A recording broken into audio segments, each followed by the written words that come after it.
Hello friends, welcome back to my channel. Today we are covering one of the most important topic for RHCSA Security Plus and real world Linux securities. Firewall CMD, manage default file permission, configure key-based authentication for SSH, set enforcing and permissive mode for SELinux, list and identify SELinux file and process context, restore default file context, manage SELinux port label, use Boolean setting to modify system SELinux settings. So let's start our first session. Firewall settings using Firewall CMD and Firewall D. So in this session we are configure the firewall settings using Firewall-CMD and Firewall D. So let's start. What is firewall? A firewall is a security system that controls incoming and outgoing network traffic based on predefined rules. In Linux, Firewall D is the default firewall service on RHEL based system. So what is Firewall D? Let's see. It is a dynamic firewall manager. It uses zones to define trust level, use services and port to allow and block traffic. And Firewall D is a dynamic firewall manager. It uses zones like public, home, internal, and trusted. Use service and port to allow and deny traffic. Change can be runtime like temporary or permanent. Save across reboot. Let's start. Now I open my terminal. Activity terminal. So let's see. The first we will check the firewall status using systemctl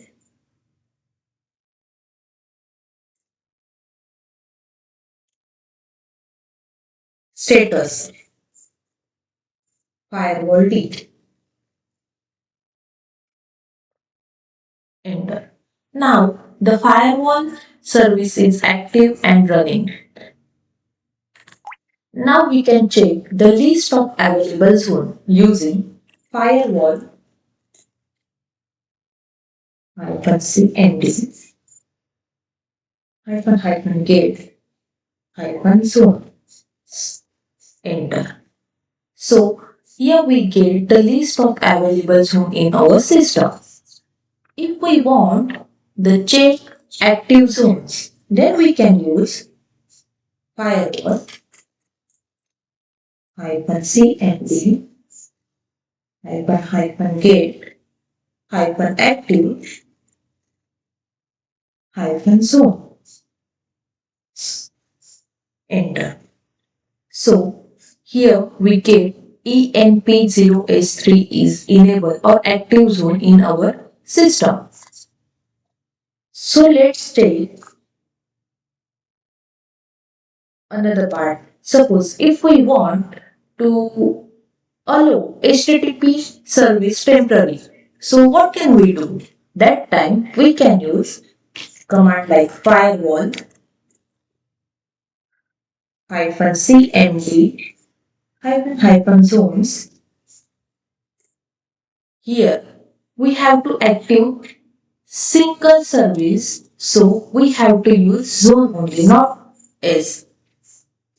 Zone equal to public -add -service equal to HTTP firewall -cmd. Okay, enter. So this service is already enabled. HTTP already in public. So here we get warning because my service is already in the public zone and it's enabled. So let's see how to make it permanent. So using this command only, firewall -cmd -zone public -add service HTTP we have to add just permanent at the end. Enter. So this is also already enabled. We get warning here because it already permanent. So and success. So using this command, we can allow HTTP service permanent. Now, after permanent, we have to reload the service using firewall -cmd reload. We will see what happened next. So the firewall -cmd is reload. Now, if we want to open a port like 8080, so we can use same command, but we just put here --add port and port number. So let's say firewall -cmd zones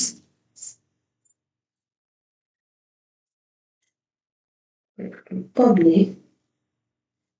I have to select zone public here. So here we can see the number of zones: block, DMZ, drop, external, home, public, trusted one. So I have to select zone public. So we will see.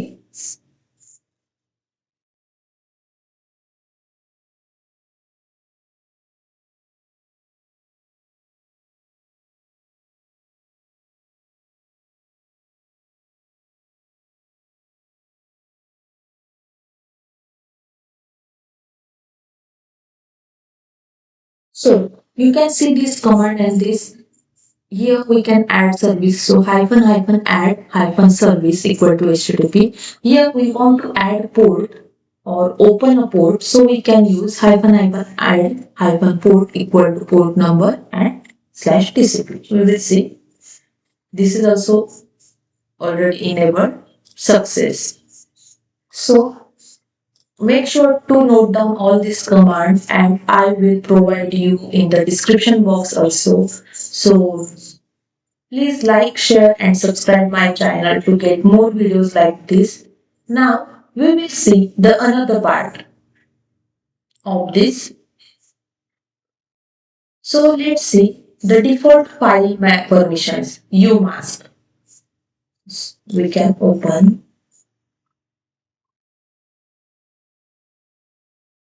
Umask. Umask stands for user mask or user file creation mode mask. It defines which permission should be removed from newly created file and directory. You can see here the default permission logic. The default file is 666. If we know what is this, then I just give you the information. This is used for the user, group and owner permission. R for read, W for write and X for execute. If we want to set the permission for user, only read and write permission, then I can use RW/. If I have to give the whole permissions, then I can provide the service permissions like read, write and execute.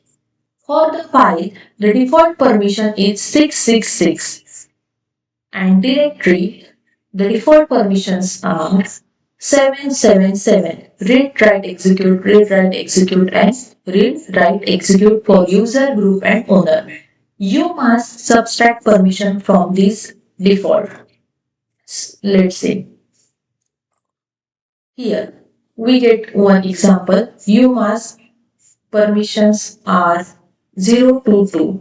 Default file permissions like 666 as we see. We have to subtract the permission 022. So we will get 644 file permission. So for user it is read write, group for write and others like for write. Now we can see the default directory permission is 777. We have to subtract 022. So we will get the permission 755. like for user, read, write, execute, for group, read and execute, and others, read and execute. So why UMask is matter? So it prevents accidental exposure of sensitive file. It ensures secure default for multi-user systems, critical for compliance and security, secure environments. So let's see. We open the terminal now.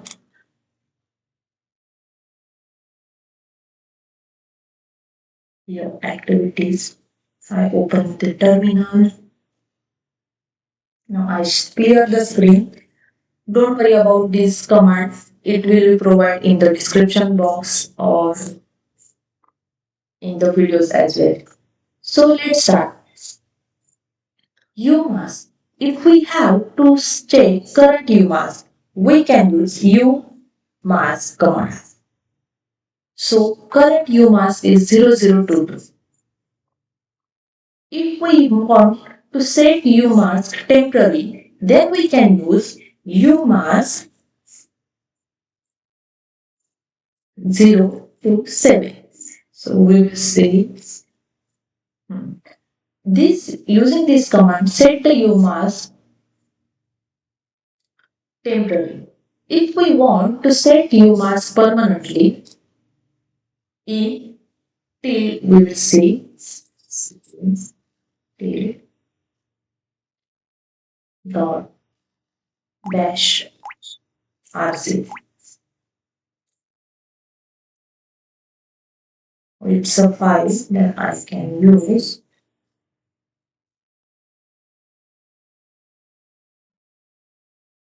So I want to see hidden files, so LA.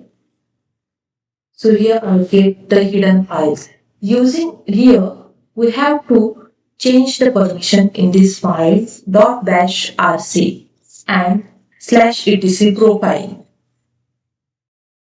Now we will learn the configure key-based authentication for SSH.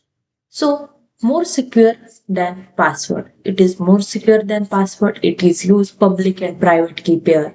Public key store on server and private key stay with user. So let's see what is SSH. Secure shell. It is a protocol for secure remote login and command authentication. We will see for the password authentication problems. Password authentication is vulnerable to brute force attack. Users choose weak password. Password can be intercepted or leaked. But key-based authentication use public key cryptography. You generate a private key and public key. Private key stay with you and public key is stored on the server. So let's see. Open the terminal. Open the terminal here. Clear my screen. So using SSH keygen -t RSA -d 4096.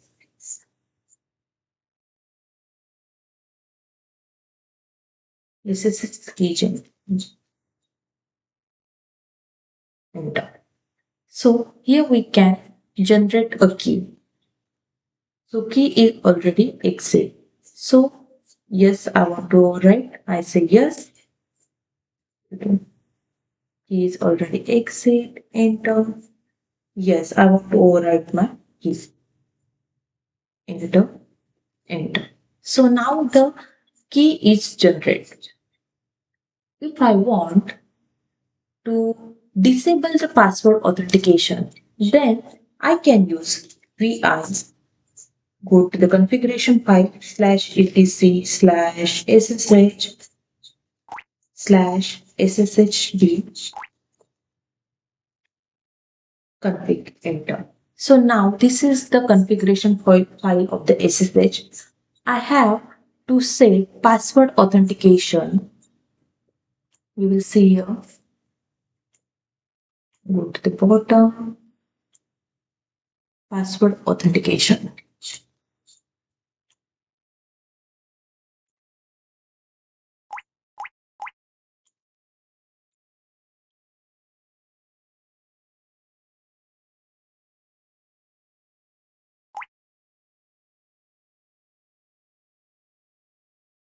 We need to set password authentication no and public key authentication yes.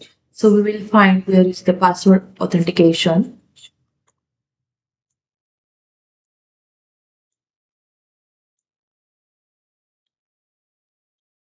So here, password authentication.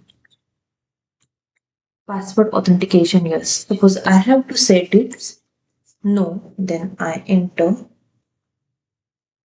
press I or edit the VR file. Password authentication no.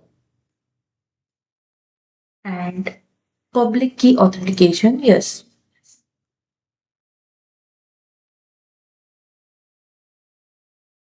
Password authentication. Yeah, we already enable this command password authentication. No.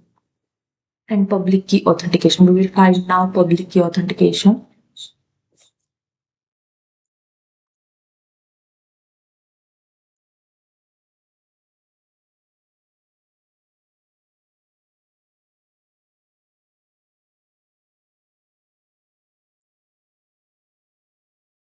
So here we get the public key authentication. We have to set this to yes. So I just remove the hash and save my file. So we will see.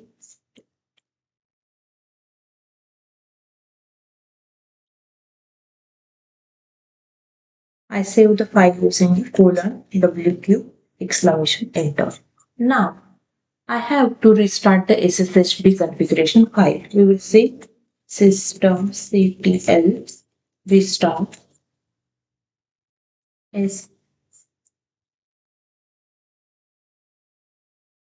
SSHD enter. So my SSHD configuration file is restored. We will see the status of SSHD. We can use systemctl status and now it's active and running. So let's move to the next part or next session.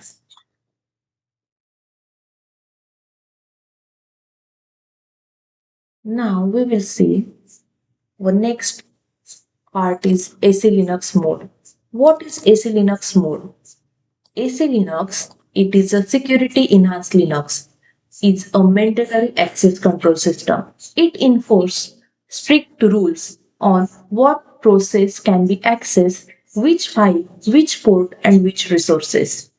So there are three modes of the SELinux. So you can see here enforce. Enforce mode is SELinux policies fully enforced. Violations are blocked. Permissive mode locks violation but doesn't block. Disable SELinux off. It is not recommended.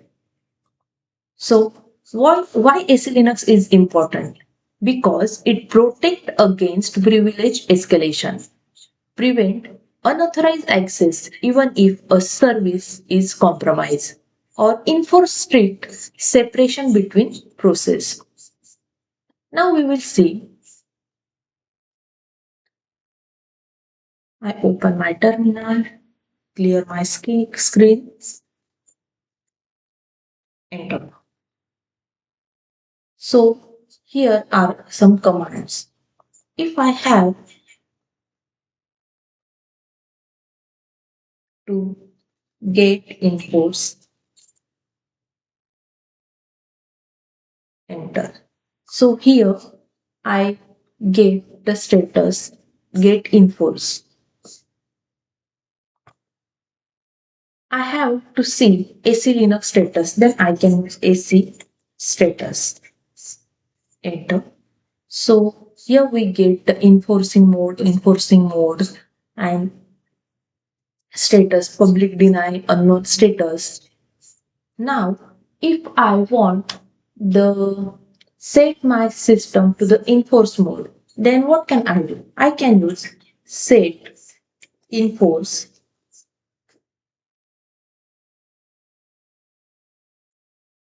0. And now we can see the status. So I set 0 means permissive mode. If I want to set my status 1, we will see. So now in my system is a enforcing mode. If I want the permanent changes for the enforce or permissive mode, so what can I do? I go to this file vi /etc SELinux or config. Enter. Now we can see here this file control the state of the SELinux on the system. SELinux can make one of these three values: enforcing, permissive, or disable. We already say enforcing means security service policies enforce. SELinux print warning instead of enforcing, and permissive means print warning instead of enforcing, and disable is no SELinux policies load. So if we want to set our system permanently in enforcing mode, so what we can do? So here SELinux equal to enforcing. We have to set remove this hash. It's already removed. So this system is permanently changed to set to the enforcing mode. So let's say SELinux equal to enforcing. I save my file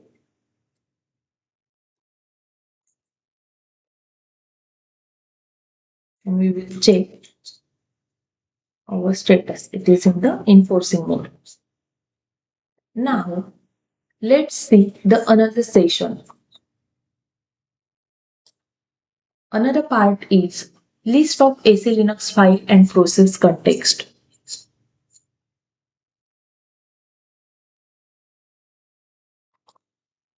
So what is context?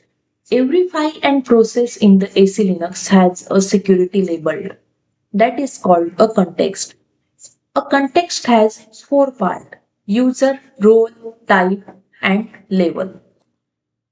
So most important part is type. So let's see. Type is control what a process can access. Type can control what a process can access.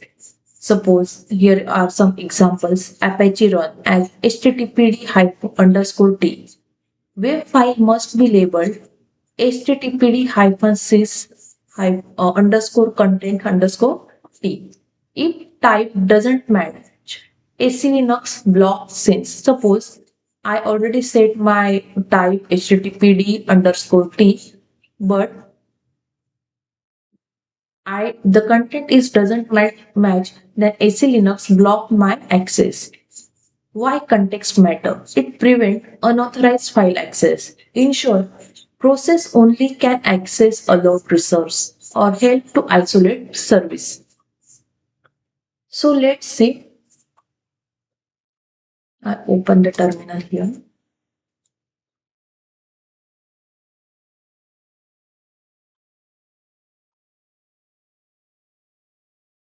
If we have to check the file context, then we can use ls-z capital Z /var /www /HTML. Enter. So it check the file context. Now, if we have to check the process context, then we can use ps-e says gray http. So these two commands are used for check the file context and process context. Now we can see restore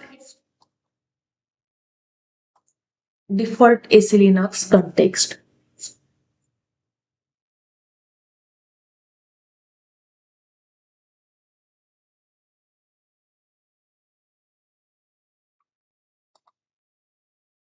Now we can see how to restore default SELinux file context.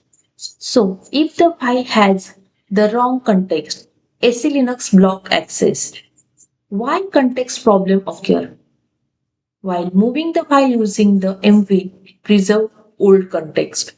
Creating file in the wrong directory. Manual change. This, if we do these things, that there is a problem occurred in the context. We can use restorecon. Restorecon is used for reset the file to their correct default SELinux label based on policy. SEmanage if context. It shows what the expected context should be. And why this matters? Because if we incorrect label calls 403 error in Apache, permission deny in service, SELinux AVC denied, there are errors. That's why we have to set the context properly. So let's see. I open my terminal here. So if a file has a wrong context, SELinux block access. You can remember this thing. So let's start. If we want to restore the context, then we can use restore con -rv /var /ml. Enter. Restore con rest. Okay. re. Okay. Restorecon capital RV and /var/www/html. It can be used for restore the context. If we have to check the context, then we can use semanage if context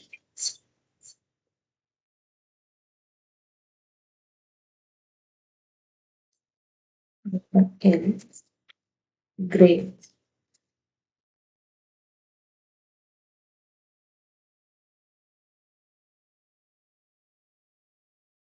Enter. So here are some semanage.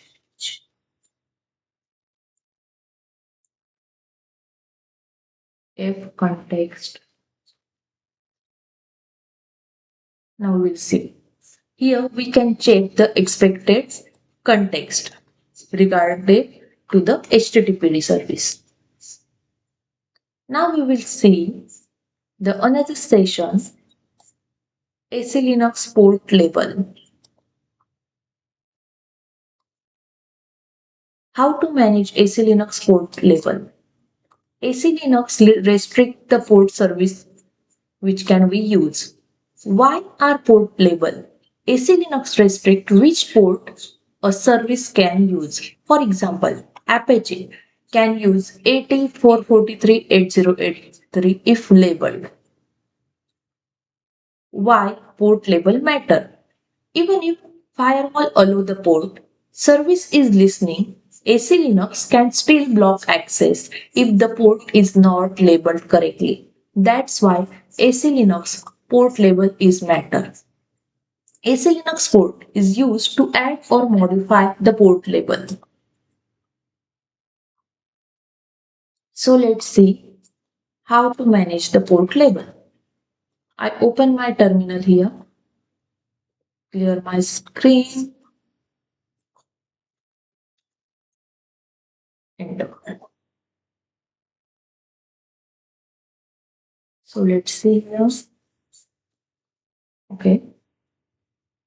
So first of all, we list the SELinux port label using semanage port -L. So here we get the list of port label.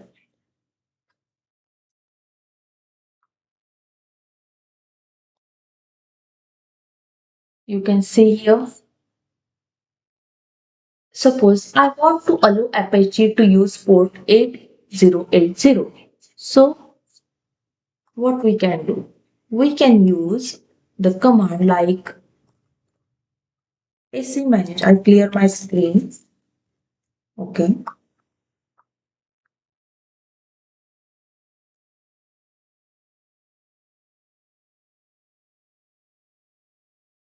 SELinux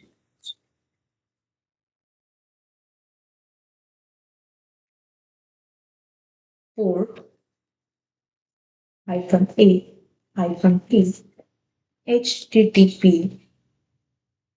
underscore port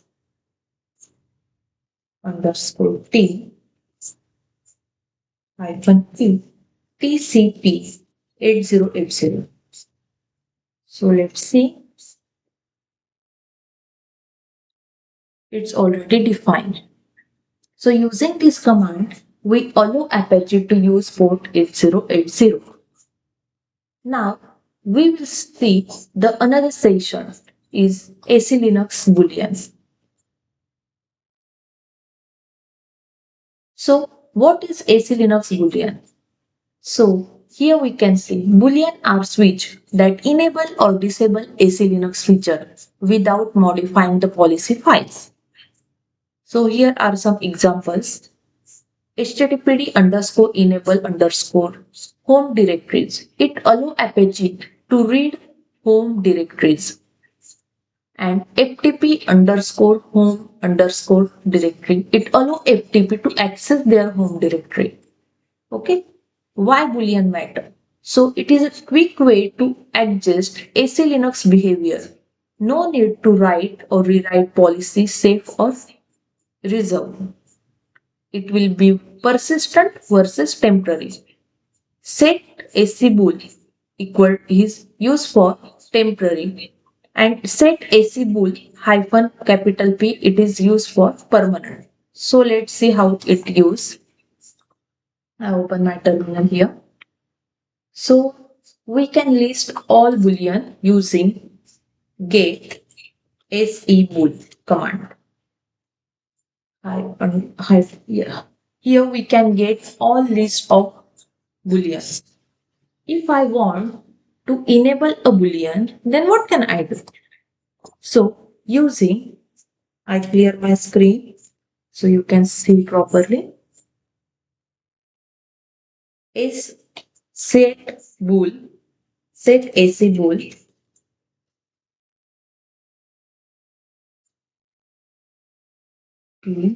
HTTP enable underscore home directory on. We will see. Here we can enable a boolean. So last session is task that is usually asked in the RHCSA exam. So make sure to complete all these 4 tasks as I mentioned here. First task is allow HTTPS permanently and loaded firewall. Second task, set SELinux to enforcing permanently. Task 3, fix SELinux context for /web directory. And task 4, allow users to restart service without password. I just give you some short tips here. So we can use firewall cmd add service equal to https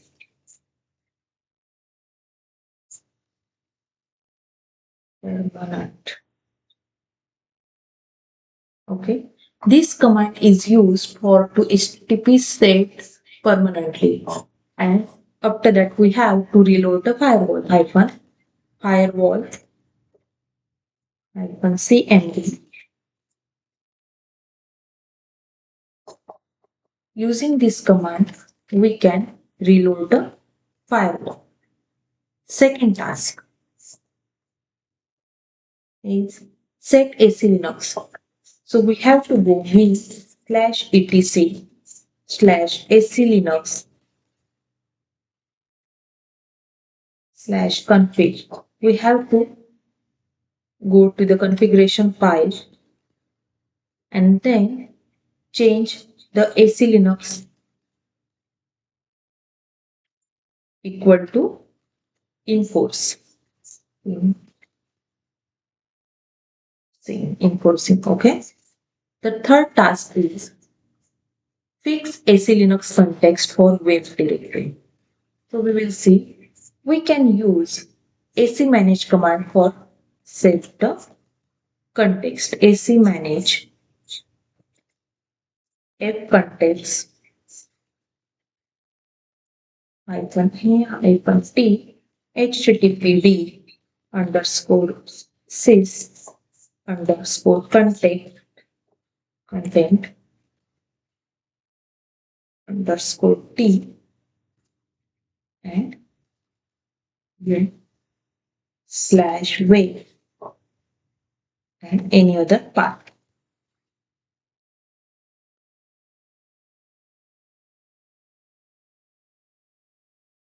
This command is used for change the context. Now, after that, we have to do restorecon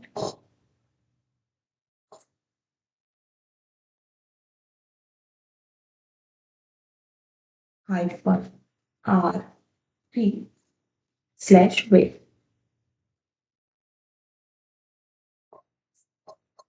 And fourth task is allow user student to restore the service without password.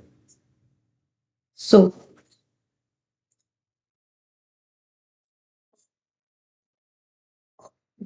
sudo student